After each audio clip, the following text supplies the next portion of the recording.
I always wondered why I wasn't enough for my father, and why my father didn't want to be in my life, and why my father didn't really want to be, I felt like, with me. And I never thought that my dad could break my heart until it was actually broken. And I didn't realize it, but it didn't happen over a month. It didn't happen over a year. It didn't happen over 5 or 10 years. It took a long time until it finally broke. And I guess this is how it started. So I grew up like many people. I mean, not say many people, but I grew up with a single mom.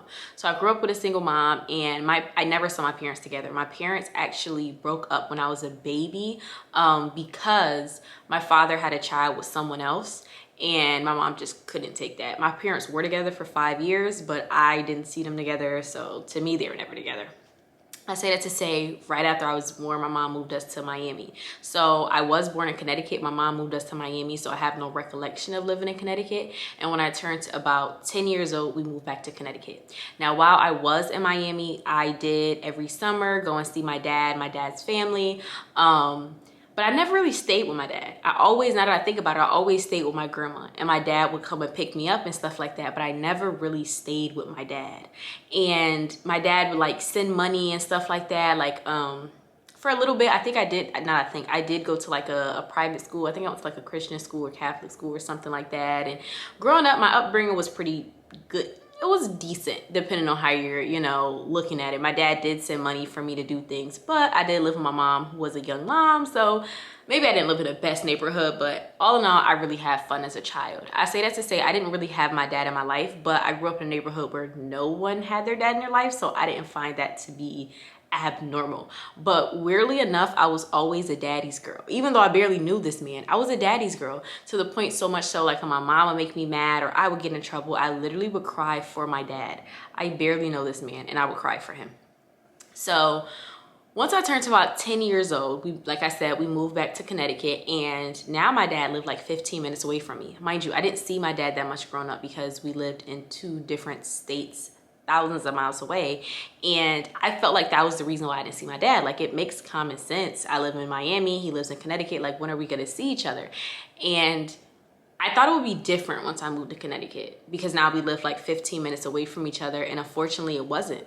I saw my dad, I could count on my hand how many times a year, and most of those times were again at my grandparents' house, because I would go over to my grandparents' house, which were his parents, for Christmas, Thanksgiving, and I saw them like that. I probably can count on my hand how many times in my life I've spent the night over my dad's house in my life.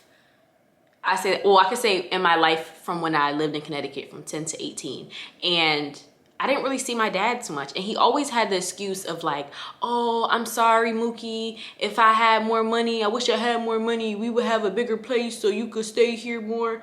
Disclaimer, my family calls him Mookie. And, oh, Mookie, I wish I had this. And it was just always, I wish. But my thing is like, I didn't care. Like, his whole thing was, oh, when I came over the house, I would have to sleep in a bed with my sister. I don't care. Like, I don't care about those things. My thing is like, I grew up like this. Like, this is nothing that's not normal to me. Like, oh, I wish I had this, I wish I had that. And to me, that was just his excuse, right? Of him being like, oh, I wish I had this, I wish I had that. And I didn't really see my dad too much. And I played sports all year round. I can count on my hands how many, and for years, I can count on my hands how many sports games my dad has been to. He's probably been to like 2. I think he went to 1 volleyball game and 1 basketball game.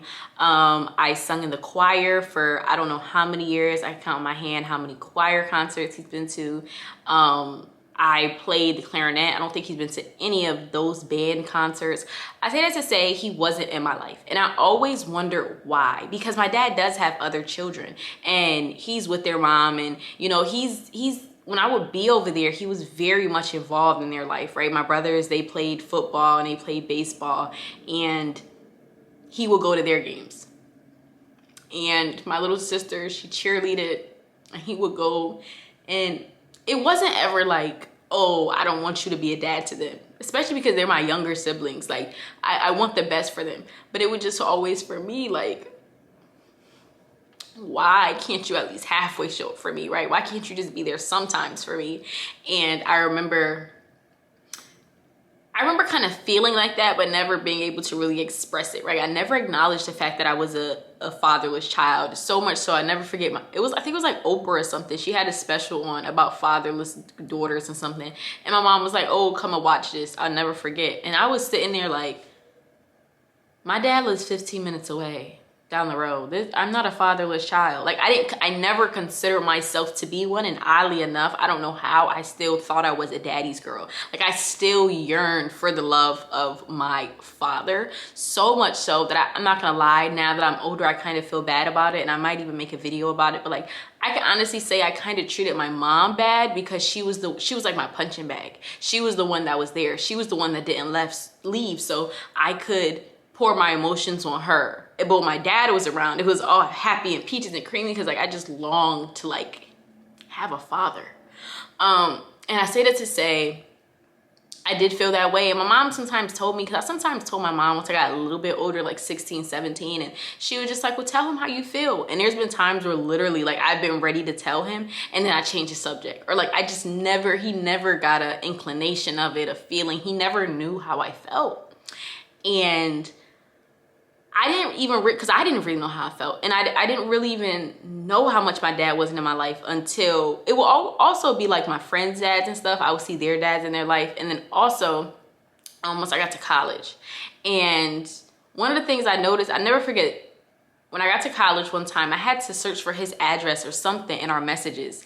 And I knew he had sent it to me probably like 2 years prior. So, you know, I'm looking through the messages. Mind you, we don't text enough. That just shows you, I knew from 2 years I could slide back and find it. Like my dad didn't even call me. My dad probably would text me every couple weeks, hey Mookie, love you. And I just felt like they were just to make sure I was alive, like wellness checks. He probably would call me every 2 months. And I say that to say, like, I knew I could just slide up from like 2-3 years ago and find the message. And I did. And in finding the message, I noticed a lot of like, sorry, I said this, but sorry, I can't. And it will always be, like I said, I played sports all year round, and my mom was a single mom and she was working. So, you know, she was like, oh, can you ask your dad to pick you up from practice sometimes, because she had work. And he a lot of times I'd be like, oh, dad, can you pick me up? And I didn't notice, y'all. It happened so many times. Literally, he'll be like, yeah, I'll be at practice. Literally, he'll text me an hour before practice ends. Mind you, I'm at practice. I'm not on my phone. And I would get a text message like, oh, sorry, can't pick you up. This happened with the car. Oh, sorry, can't do this because this. And it was to the point where I will always have to ask my mom's boyfriend at the time. And they're not together no more, but like he was just an amazing guy. Like they broke up because their own little things, but like I can honestly say he was an amazing guy to me. Like he was just an amazing man. And I think he even made me yearn more for a father, because it's like, dang, this guy who's not even my dad, like every year, the first day of school would text me, happy first day of school, Murray. He used to call me Murray. That's my last name. And just little, like it's not even like I wanted a lot. Like it was like I just wanted my dad to acknowledge me. And it's like, that's all like my mom boyfriend did. Like just little, he just did little stuff like that just like acknowledged me. He would send me little funny texts like, oh, I saw it's windy today on the news. You better clip that wig down, because you know I got into wigs my senior year high school. But just little funny stuff, like and that was just kind of like how we bonded. And like I just felt messed up, because it's like I can't even have this with my dad. I can't even, like my dad doesn't even text me. My dad doesn't even acknowledge me. Like I got to know this man in the span of 5-6 years more than I knew my dad in my entire life. And I say that to say, so I saw the messages and I just kept seeing my dad just kept making excuses of like, you know, oh, sorry, I can't do this. Oh, sorry, I can't do that. And it hurt, because it was just like, not reading it that specifically, but it was just like, dang, like you've really dropped the ball that many times, like so many times. And I'll never forget my first year in college. I turned 19. And my dad forgot my birthday. Mind you, I'm my dad's his first child. He forgot my birthday. And he never said happy birthday. He actually texted me the next day and was like, oh, my bad, I was so busy yesterday, I wasn't even on my phone, da-da-da-da-da, but what do you want for your birthday? You still never said happy birthday. You still never acknowledged the fact that you forgot my birthday. And I just remember saying like nothing. And I remember crying about it to my mom because I was just like, how could he forget? Like, I literally waited all night until 12 and he forgot my birthday. And I know some people may be like, that's not that serious, but for me, it's like, as a child, like all I wanted my dad was to do was acknowledge me. I yearned for it so much, like just that acknowledgement. And I feel like it did kind of go into like my relationship with men, because it was like, I just wanted to be acknowledged. Because it's like being with my dad's a fun guy. My dad is so fun, he's so funny. And it's kind of like experiencing something great. It's kind of like going to the candy store and then being like, but you can't have no candy. It's like, what the hell am I even here for? Like, why are you even showing me you're funny, you're fun, and you're all this stuff, and then it's like you leave. It's fleeting. So then that happened. And that was like one of the first, like, it was another tear on the heartbreak, right? And I feel like throughout the years, like my dad slowly broke my heart more and more and more, and I never really acknowledged it.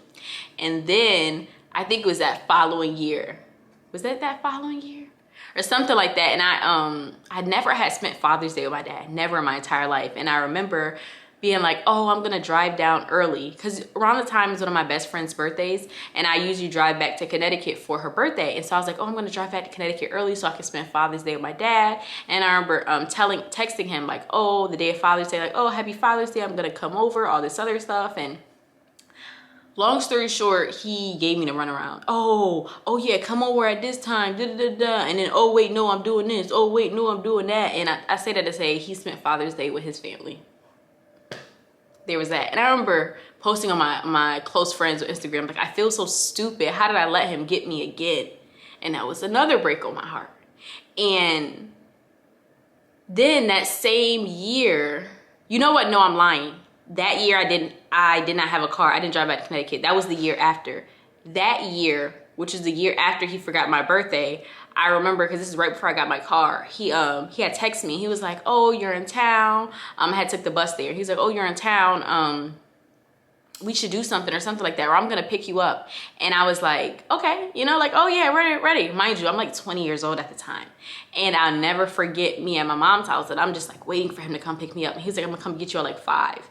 And I'm waiting. 5 comes, 5:30, 6. And I remember my mom being like, I thought you said your dad was coming. And I was like, I thought he was. And I remember texting him or calling him, something like that, like 6:30. Like, it's been an hour and 30 minutes. Like, what's going on? And he was like, oh, my bad, Mookie. I had forgot about it. Da, da, da, da. And I say that to say, I don't know if I saw him my entire time when I went back home to visit. And I might have saw, because I do stay with my grandma most of the time. So I think he might have came over my grandma's house. That is his mom. But that was the only time I think I saw him. I say that to say, like, that was another break on my heart. Like, because I felt so stupid, because I felt like I'm not a kid no more. Like, if I was a kid, not saying it didn't break my heart, but I felt like I was prepared for this. Like, yeah, like, he can't break my heart again. And it's like, at 20 years old, he still was able to, like, get me so yoked up and get me so excited to see him, just for him not to come. And then the next year is when the Father's Day thing happened.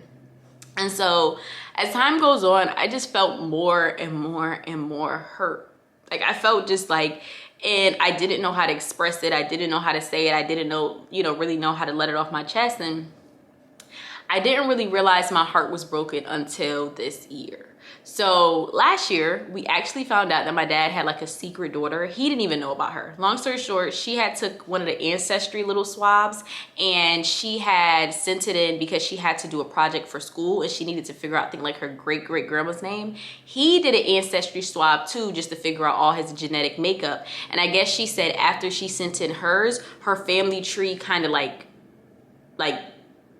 went weird or whatever, and it said my dad's name. Mind you, she lives in Canada. I live in Connecticut. We lived in Connecticut. She's never even been to America. So she's like, who is this man they're saying da da da? And she asked her mom about it, because she's confused, because she's thinking someone else was her dad the entire time. The man that her mom's married to is her dad. The man who's the father to all her siblings is her dad, and it wasn't. And when she asked her mom about it, her mom would just kind of like, she admitted it. She kind of, because she thought she would never find out, because they live in 2 different countries, all this other stuff. And her mom was just like, that's your dad. And she was like, what? And it caused all that family stuff. Long story short, the funny thing is, she's 2 years older than me, and she's 2 years and a day older than me. So my birthday is May 3rd and her birthday is May 4th, which is so crazy. I say that to say she wanted to come to America to visit the family and stuff, and there was an issue about it, just being like she wanted to bring her parents because she wasn't comfortable. And there was a thing of my father feeling like, why are her parents coming? Like my dad was just kind of like, I haven't been with her mom and I don't know how long. I don't really, like, not saying he don't really remember her, but he don't really remember her. He doesn't know why the dad's coming and all this other stuff. And he was like, she could come by herself. And her thing was just like, not like that, but like that, I don't know you guys. Like I talk on the phone to y'all, but I don't really know y'all. And she was just saying she'll feel more comfortable like that. And my dad said something to her in the sense of like, oh, she doesn't have to come with them, and if she want to come with them, him and my stepmom could just go there and visit her first to make her feel comfortable and all this other stuff, just so she can come down here. And it was just a lot, and I just felt some type about it. And I was drinking a little bit, and I felt some type about it, and I talked to her on the phone about it, and then I called my dad, and I'm like, first and foremost, I just basically told her, like, she has a real father. That's what fathers do. They protect their child. And she's coming to a new country, and she's coming to a new place, and she's going with new people. And her father and her parents want to make sure she's protected. And that's what a real dad does. And that's what you never did. It was kind of deep. I just let it all out. And he was confused because he was like, where is all this coming from? And I basically just like let everything out from the years of everything I was feeling. And I remember us kind of getting into it, and like both of us kind of like getting emotional a bit. And I never forget, he hung up on me. And that is when like I knew my dad broke my heart. Because I felt like I held this in for 23 years. I don't want to get emotional. I held it all these things for you. Like I always painted my dad to be a great guy. I always painted him to be just like a good dad, even though he wasn't to me. And the fact that you hung up on me, like it took me so much to say this, to let this out, and you just hang up on me. And I'll never forget, like my friend was outside the door because me and her were supposed to go like do something, and I completely forgot. She was outside my room door, and literally I was like, oh, you heard that? And I opened the room door, and I think she just said like, are you okay? Or something like that. And I just remember bawling, crying. Like I profusely, like it was crazy. Like she just held me, and I just cried so hard because it was what I was afraid of. I never told him how I felt because I was afraid like he didn't want to hear it. And he didn't care enough about me to hear it. And that just kind of confirmed it to me. Like, how could you hang up on your daughter when she's crying and she's telling you how she feels and she's hurt? And I wanted to block him. I was so mad I wanted to block him. You know the craziest part is I didn't block him, y'all, because I knew he wouldn't call. That's the craziest part about it. I knew he would not call. So I didn't block him because I knew he didn't care enough. And y'all, he didn't call me for like a month. He did call me for a month. And after that month, you know, we spoke or whatever, and I asked him why didn't he call, and he was like, oh, because I thought you were mad at me. And he was like, I hung up because I was at work and I couldn't really get too emotional at work, and you know, and my thing is, okay, but you didn't call me the next day. And he was like, because I thought you were mad. And I was like, that just shows how you're not a parent. Because if this was my mom, if she was at work, she didn't want to get emotional at work, whatever the case may be, even though I know my mom wouldn't be like that, she would literally call me the next day. Like, we need to talk about this. Like, if this is how you feel, I want to know. And the simple fact that you allow me to feel like this. And I told him, I said, you know why I didn't block you? Because I knew you wouldn't call me. And I told him, I remember like just crying and being like, you know, you broke my heart, man. Like, you really broke my heart. And I told him, I said, before any man could, my father broke my heart. And I remember just having a conversation. By the end of the conversation, I understood. He didn't understand where I was coming from. Like, he kept making excuses about things and everything. And I remember feeling mad about it. And I talked to my mom. I'm like, oh, he didn't understand. This happened, that happened. And my mom was just like, you're either going to take him for who he is, or you're not going to contact him at all. And I remember coming to terms with the fact that like the potential I saw in him, I remember seeing a post about this, potential is not real. Like, I thought my dad had potential to be a dad. I thought my dad had potential to, you know, if I told him how I felt, he would change. If I told him this, if I told him that, it would change things. And I realized potential isn't real. Potential is just what you would do if you were inside that person's shoes, which is technically impossible because they're not you. So I thought that he would say this. I thought that he would be like, you know what, Shamaya? Or you know what, Mookie? I'm so sorry. And you know what? I did mess up. And I did. And that's what I wanted. And I had to be okay with the fact that I didn't get that. And I had to learn to forgive him. Yeah, I had to forgive him. And I know some of y'all are like, why do you have to forgive him? He's the one that's been dipping and dodging from you your entire life. He's the one that hasn't been in your life. He's the one that's been a half-ass dad. He's been the one that's... All right, let me stop. Anyway, I had to forgive him, and I realized it with his non-reply or his half-ass reply. It showed me I was the only one hurt. I was the only one affected by the situation. And yes, he may have shed a few tears or whatever and felt bad, but like, he wasn't hurting like me, and he never could hurt like me. And I had to acknowledge that. And so my thing is, I had to be honest to myself and say, even if he did say what I wanted him to say, right? I'm sorry and all this other stuff and apologize. It never could erase the past. It never could erase, even if moving forward from that day, he was the best dad on the earth. He did everything. He called me. He was there for me. It never could erase the past. And I realized that oftentimes we think forgiveness is synonymous with forgetting. It's not that I had to forget what he done. It's not that I had to forget my feelings. It's I had to come to terms with him. And instead of trying to pour into him, right, get him to answer me, get him to say this, because that's all I was doing, trying to pour into him. Stop doing that and finally pour into me. It's like I got that off my chest. It was necessary for me to get off my chest. And I feel like for a lot of people, it's necessary for you to let it out. And maybe you do need a drink or two to help you let it out. I've even had a friend who had some similar to a situation. She wrote a letter to her dad, or maybe an email or something like that. Like, just get it out, right? And I know it's hard, but try not to have a idea of a reply or assume you know what a person's gonna say. Have these assumptions. You don't know what the person is gonna say. You don't even know what the person is gonna do, but you're able to let it out. And then from that point on, I realized that my forgiveness had to come to myself. I had to forgive myself now. Okay, all this time I spent crying about him, thinking about this situation, wishing I had a dad. Like, it took away from me because, like I said, he broke my heart. My heart. The only person that can help me put it back together is me. There's nothing he could possibly do. It's already broken. It's already broken. It'll be different if it was he already broke it. So I felt like moving forward, I've been focusing more on me. And first and foremost, it's not an easy thing. It's an uphill battle. There are times, I'm not gonna lie to y'all, sometimes I see, little girls with their dads and I'm just like, dang, like, I wish I had that. You get what I'm saying? I never can. It doesn't matter even if I said, you get what I'm saying? If we do start a good relationship now, it's like that child in me could never have that. She's never going to be able to have that. And I have to be okay with that and come to terms with that and pour into that child. Pour into Shemaiah, pour into me. So I've been doing things that I felt like have been helping me build back up that confidence, build up that thing that I felt like it was broken. And one of the big things is my confidence. And I've been doing things to build that up. I actually created a video, not trying to like just get y'all to link to something else, but I actually did create a video which I talked about how I'm building back up my confidence, but doing things such as committing to myself, such as setting goals for myself, such as reading podcasts, books, like self-growth, self-uplifting. Like, you acknowledge the fact that you lost a piece of yourself. You acknowledge the fact that there's a piece of you that you'll never get back from that time period.